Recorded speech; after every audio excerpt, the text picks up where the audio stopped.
दोस्तों, पश्चिम बंगाल से बीजेपी के लिए एक बहुत बुरी खबर आ रही है। अभी अभी जो ताजा सर्वे आया है उसमें ममता बनर्जी सरकार बनाती दिख रही हैं, वहीं बीजेपी काफी हद तक पिछड़ती नजर आ रही है। दोस्तों, ओपिनियन पोल क्या बताता है हम आपको आगे बताएंगे, लेकिन उससे पहले अगर आपने हमारे चैनल को अभी तक सब्सक्राइब नहीं किया है तो अभी सब्सक्राइब करें ताकि हम आपको देश और दुनिया की ताजा खबरें सबसे पहले आप तक पहुंचे। बढ़ते हैं खबर की तरफ। Times now see voter opinion poll के साथ ही एबीपी सीएनएक्स के ओपिनियन पोल सर्वे में ममता बनर्जी एक बार फिर से पश्चिम बंगाल की सत्ता में वापसी कर रही हैं।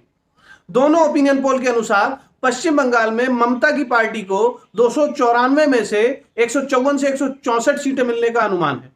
हालांकि राज्य में दमदार प्रदर्शन करने के बावजूद भाजपा को लोकसभा चुनाव के मुकाबले वोट परसेंट में झटका लगता दिखाई दे रहा है।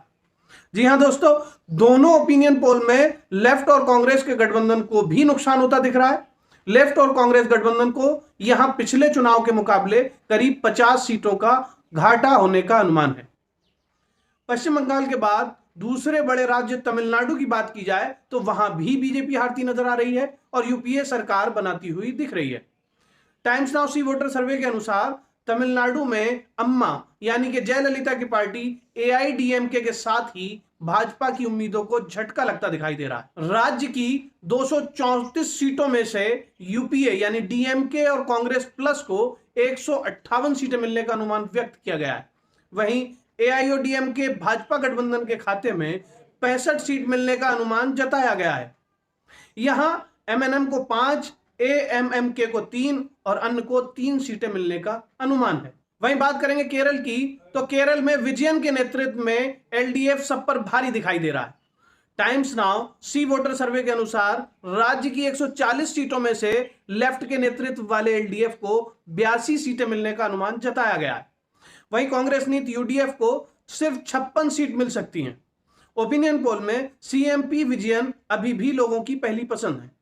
भाजपा को केरल में बहुत बड़ा झटका लग सकता है। यहां पार्टी को सिर्फ एक सीट से संतोष करना पड़ सकता है।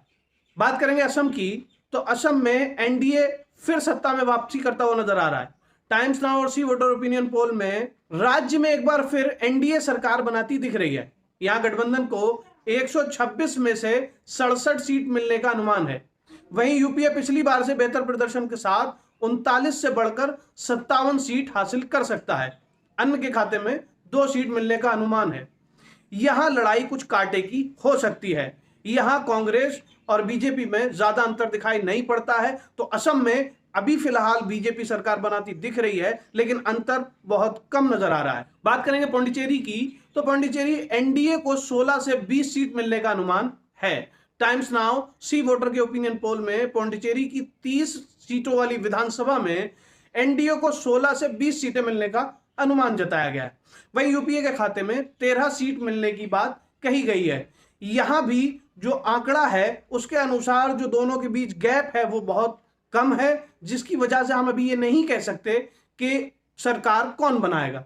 तो दोस्तों, ये था अभी अभी का जो ताजा सर्वे है टाइम्स नाउ और सी वोटर के जो ओपिनियन पोल हैं, ये हमने आपको बताए। आप इस खबर को कैसे देखते हैं? आपकी राय क्या है कि पश्चिम बंगाल में कौन आएगा और तमिलनाडु से लेकर असम और पुडुचेरी तक किसकी सरकार बनेगी? आप हमें कमेंट करके जरूर बताएं और साथ ही हमारे चैनल डेमोक्रेटिक अड्डा को सब्सक्राइब जरूर करें।